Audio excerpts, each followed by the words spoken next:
Hello friends, हम अपना atom and molecule chapter 9th class का कंटिन्यू करते हैं। कल हमने लॉ ऑफ कांस्टेंट प्रोपोर्शन तक कर लिया था। एक बार फिर से रिपीट कर लेते हैं। लॉ ऑफ कांस्टेंट प्रोपोर्शन जो है वो साइंटिस्ट थे प्राउस्ट, उन्होंने दिया था 1779 में। उनके accordingly a chemical compound always consist of same elements combining together in the same proportion by mass। जो कंपाउंड होगा वो एलिमेंट्स का बना होगा, सेम एलिमेंट्स का बना होगा, और उन एलिमेंट्स की जो कंपाउंड में प्रपोर्शन होगी बाय मास वो हमेशा क्या होगी, सेम होगी। जैसे फॉर एग्जांपल हमने वाटर की एग्जांपल की थी। वाटर बना है, किसका बना है, दो एलिमेंट्स का बना है, hydrogen and oxygen. Hydrogen and oxygen जो कंबाइन करते हैं उनकी जो प्रोपोर्शंस होती हैं बाय मास वो कितनी होती है, 1:8 होती है। 1 part by mass hydrogen combine करता है और 8 parts by mass oxygen combine करती है हमेशा। सोर्सेज कोई भी हो वाटर के, सी वाटर हो, रेन वाटर हो, पॉन्ड वाटर हो, टैप वाटर हो, ग्राउंड वाटर हो, सरफेस वाटर हो, ठीक है जी, उनमें जो प्रोपोर्शन होगी बाय मास वो हमेशा क्या होगी, 1:8 होगी। ये है हमारे पास लॉ ऑफ कांस्टेंट प्रोपोर्शंस। अब इसके साथ रिलेटेड न्यूमेरिकल्स हैं। न्यूमेरिकल्स हमारी टेक्स्ट बुक्स में न्यूमेरिकल भी है, एनसीईआरटी की बुक में न्यूमेरिकल है, hydrogen and oxygen combine in the ratio of 1:8 by mass to form water. What mass of oxygen gas would be required to react completely with 3 gram of hydrogen atom? Water में hydrogen and oxygen की जो combination है, combine करने की जो by mass ratio है वो हमेशा कितनी होती है, 1:8 रेशियो है। अब what mass of oxygen gas would be required, कितना मास ऑक्सीजन का चाहिए, हमें रिक्वायर्ड है चाहिए ताकि वो रिएक्ट करे कंप्लीटली किसके साथ, 3 ग्राम ऑफ हाइड्रोजन गैस के साथ। अब इसके लिए क्या करेंगे, अब हमें गिवन है हाइड्रोजन एंड ऑक्सीजन। हाइड्रोजन और ऑक्सीजन हमें मालूम है कि हमेशा एक सिंपल, ठीक है जी, और जो फिक्स्ड मास की रेशियो है उसके साथ क्या करते हैं, कंबाइन करते हैं। कितनी रेशियो के साथ कंबाइन करते हैं, 1:8 रेशियो के साथ कंबाइन करते हैं। दिस मीन्स, इसका मतलब क्या है कि 1 ग्राम ऑफ हाइड्रोजन गैस रिक्वायर्ड, 1 ग्राम के लिए कितनी हमारे पास ऑक्सीजन चाहिए, हाइड्रोजन के साथ कंबाइन करने के लिए 8 ग्राम ऑफ ऑक्सीजन गैस रिक्वायर्ड है। तो 3 में हमने क्या करना है, कैलकुलेट करना है 3 ग्राम ऑफ हाइड्रोजन गैस के लिए कितनी ऑक्सीजन चाहिए। तो 3 gram of hydrogen gas required 8 × 3 = 24 gram of oxygen gas चाहिए हमें, ठीक है जी, to required to react completely with 3 gram of hydrogen gas. Clear. Next उसके बाद न्यूमेरिकल है 0.24 gram sample of compound of oxygen and boron. Compound है कोई ऑक्सीजन और बोरोन का, ठीक है जी, उसका हमारे पास मास गिवन है कितना, 0.24 ग्राम। was found by analysis to contain 0.096 gram of boron. उसमें उसकी हमने एनालिसिस किया, एनालिसिस करने के बाद हमें पता लगा कि उसमें 0.096 ग्राम बोरोन है और 0.144 ग्राम ऑक्सीजन है। Calculate the percentage composition of the compound by mass. अब हमने उसकी परसेंटेज कंपोजिशन कैलकुलेट करनी है बाय मास। क्लियर। अब mass of boron in compound give, clear.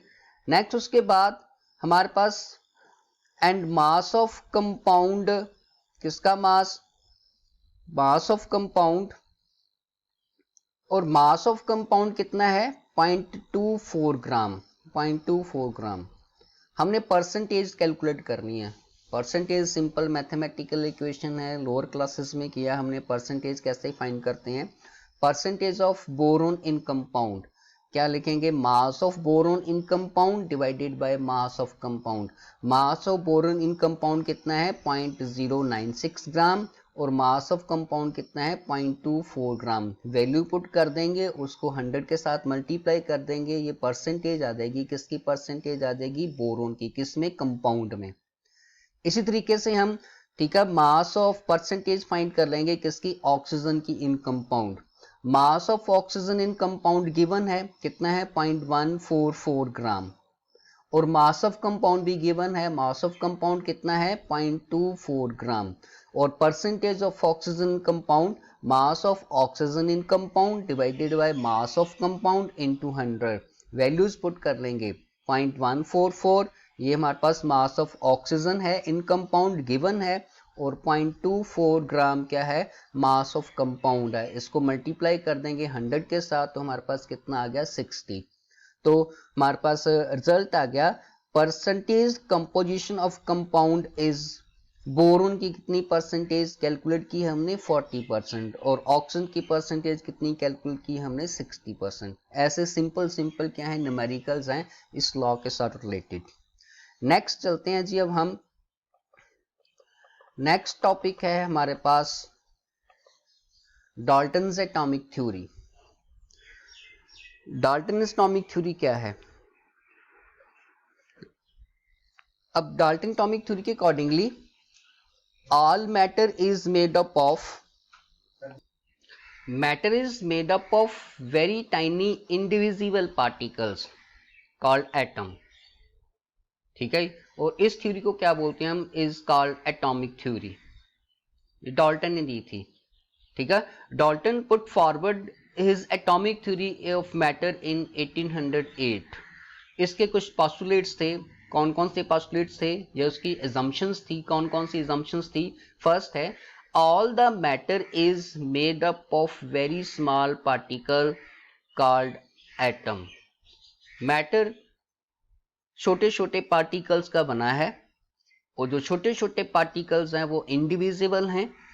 उन इंडिविजिबल स्मॉल पार्टिकल्स को, टाइनी पार्टिकल्स को क्या बोलते हैं हम, एटम्स बोलते हैं डाल्टन के अकॉर्डिंगली, और बोलते हैं हम। Next, atoms can not be divided, atoms को फर्दर हम डिवाइड नहीं कर सकते। टाइनी पार्टिकल है, वेरी स्मॉल पार्टिकल है, इससे छोटे पार्टिकल्स उसके हो ही नहीं सकते। Next, atom can neither be created not destroyed, ना तो हम इसे क्रिएट कर सकते हैं ना इसे डिस्ट्रॉय कर सकते हैं। Next, atoms are of various kinds, ठीक है, वेरियस काइंड्स ऑफ एटम्स होंगे। There are as many kind of atom as are elements, जितने एलिमेंट्स हैं उतने हमारे पास क्या होंगे, एटम्स होंगे। All the atoms of a given element are identical in every respect, और गिवन एलिमेंट के जितने भी एटम्स होंगे वो आइडेंटिकल होंगे। जैसे फॉर एग्जांपल हमारे पास गोल्ड एलिमेंट है, गोल्ड एलिमेंट में सिर्फ और सिर्फ किसके एटम्स होंगे, गोल्ड के ही एटम्स होंगे, और वो आइडेंटिकल होंगे, एक ही जैसे होंगे, उनका साइज एक जैसा होगा, उनका मास एक जैसा होगा, उनकी केमिकल प्रॉपर्टीज सिमिलर होंगी, सेम होगी, आइडेंटिकल होंगी। Clear. Next, atoms of different elements differ in mass, size and chemical properties। अगर दो डिफरेंट एलिमेंट्स हैं उनमें दो डिफरेंट एटम्स होंगे। जैसे for example gold and silver, gold में सिर्फ और सिर्फ गोल्ड के ही एटम होंगे, सिल्वर में सिल्वर के ही एटम होंगे, और गोल्ड और सिल्वर के एटम का साइज आइडेंटिकल नहीं होगा, उनकी केमिकल प्रॉपर्टीज आइडेंटिकल्स नहीं होंगे, उनके मासेस आइडेंटिकल्स नहीं होंगे, क्या होंगे, वो डिफरेंट होंगे। गोल्ड के एटम का साइज सेम नहीं होगा एज कंपेयर टू सिल्वर, उनमें डिफरेंस होगा, उनके मासेस में डिफरेंस होगा, उनकी केमिकल प्रॉपर्टीज में क्या है, डिफरेंस है, अलग अलग केमिकल प्रॉपर्टी शो करेंगे गोल्ड एंड सिल्वर के एटम्स उनके एलिमेंट्स में। Next, chemical combination between two elements consist in the joining together of atoms of these elements to form molecules of compounds। ठीक है, जब कॉम्बिनेशन होता है, केमिकल कॉम्बिनेशन होता है बिटवीन टू एंड मोर, ठीक है जी, एलिमेंट्स में, तब एलिमेंट्स में जो उनके एटम्स होते हैं वो एक दूसरे के साथ केमिकली कंबाइन करते हैं, केमिकली रिएक्ट करते हैं, केमिकली कंबाइन करके रिएक्ट करके क्या बनाते हैं, कंपाउंड्स बनाते हैं, और कंपाउंड्स या मॉलिक्यूल्स ऑफ कंपाउंड्स बनाते हैं। Next, the number and kind of atoms in A given compound is fixed. जो नंबर होगा, जो उनकी काइंड जो होगी एटम्स की गिवन कंपाउंड में फिक्स्ड होगी। अभी हमने लॉ किया लॉ ऑफ कांस्टेंट प्रोपोर्शन, वो फिक्स्ड रेशियो के साथ बाय मास क्या करेंगे, नंबर के साथ क्या करेंगे, कंबाइन करेंगे। Law of conservation of mass भी इसी में क्या करेगा हमारे पास, जो ठीक है जी लाई करेगा। ये जो डाल्टन्स एटॉमिक थ्योरी है, ये दो जो लॉज किए हैं हमने लॉ ऑफ कॉम्बिनेशंस के, कौन कौन सा, लॉ ऑफ ठीक है जी कंजर्वेशन ऑफ मास, और सेकंड कौन सा किया था, लॉ ऑफ कांस्टेंट प्रोपोर्शन। उनके बेसिस के ऊपर ही जो डाल्टन ने एटॉमिक थ्योरी दी थी, डाल्टन ने। क्लियर।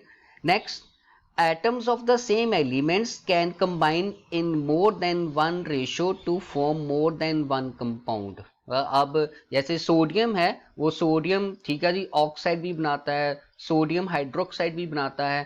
तो सेम एलिमेंट के जो एटम्स होंगे वो डिफरेंट रेशियो के साथ कंबाइन करेंगे और क्या देंगे हम, डिफरेंट डिफरेंट कंपाउंड्स देंगे वो हमें। क्लियर। ये थी डाल्टन्स एटॉमिक थ्योरी। अब इसके कुछ ड्रॉबैक्स थे, डाल्टन्स एटॉमिक थ्योरी के ड्रॉबैक्स थे। कौन कौन से ड्रॉबैक्स थे, ठीक है। One of the major drawback of Dalton atomic theory of matter is that atom were thought to be indivisible. Dalton ने कहा था कि एटम इंडिविजिबल है, हम उसे फर्दर डिवाइड नहीं कर सकते। पर आज टुडे ठीक है we know that atom is further subdivided into electrons, protons and electrons, still smaller particles than the atom। ठीक है जी, can be further divided into still smaller particles का electrons, protons and न्यूट्रॉन। यहां पर जो Dalton की theory थी, Dalton atomic theory, वो fail होगी। Clear। Second, Dalton's atomic theory says that all the atoms of an element have exactly the same mass। Elements देखा, elements के जो एटम्स होंगे उनका मास का होगा सेम होगा, ठीक है। बट देखिए आज हमें मालूम है कि atoms of the same elements can have slightly different masses. जैसे हमारे पास हाइड्रोजन है, हाइड्रोजन के एटम ठीक है जी, हाइड्रोजन का एटम का जो मास है उसके आइसोटॉप्स होते हैं। आइसोटॉप्स क्या होते हैं, having the same atomic number but different mass number. 3 isotopes हैं हाइड्रोजन के, H1 ठीक है जी, H2 and H3। Hydrogen, deuterium and tritium, एक का मास 1 है, दूसरे का मास 2 है, तीसरे का मास 3 है। तो मासेस क्या होंगे, डिफरेंट हो गए। यहां पर जो डाल्टन्स एटॉमिक थ्योरी थी वो फेल होगी। Next, Dalton's atomic theory said that atoms of different elements have different masses. Elements जो डिफरेंट एलिमेंट्स हैं उनके डिफरेंट एटम्स होंगे, ये सिंपल सी बात है। और अगर डिफरेंट एटम्स होंगे उनके मासेस भी क्या होंगे, डिफरेंट होंगे। बट यहाँ पर भी हमारे पास डाल्टन एटॉमिक थ्योरी थी वो फेल हो गई। जब नई रिसर्च हुई, ठीक है, साइंटिस्ट ने नई खोज की, तो no can have the same mass. Now that even atoms of the different elements can have the same mass। जो different elements उनके masses भी क्या होते हैं, same होते हैं। हाँ, हम इसमें isobars करेंगे, isotopes करेंगे, examples वहाँ पर हमें ये जो exemptions हैं, जो उसकी drawbacks हैं, वो clear हो जाएंगी डाल्टन एटॉमिक थ्योरी की। clear। तो ये था हमारे पास Dalton atomic theory and drawbacks of the Dalton atomic theory. So please इस वीडियो को ध्यान से देखिए, इसके नोट्स बनाइए, और जो टॉपिक्स हैं जो आज हमने डिस्कस किए हैं इस चैप्टर में, कौन कौन से टॉपिक डिस्कस किए हैं। सिंपल अभी तक हमने ठीक है जी लॉ ऑफ कॉम्बिनेशंस में 2 लॉ किए हैं, law of conservation of mass या लॉ ऑफ कांस्टेंट प्रोपोर्शन, ठीक है जी। फिर इसके बाद डाल्टन एटॉमिक थ्योरी, फिर उसके बाद drawbacks of Dalton atomic theory. Please इनको ध्यान से सुनिए, देखिए और अपने नोट्स बनाइए और इसके ऊपर कंसंट्रेट कीजिए, अंडरस्टैंड करने की कोशिश कीजिए टॉपिक्स को। Thanks and have a good day.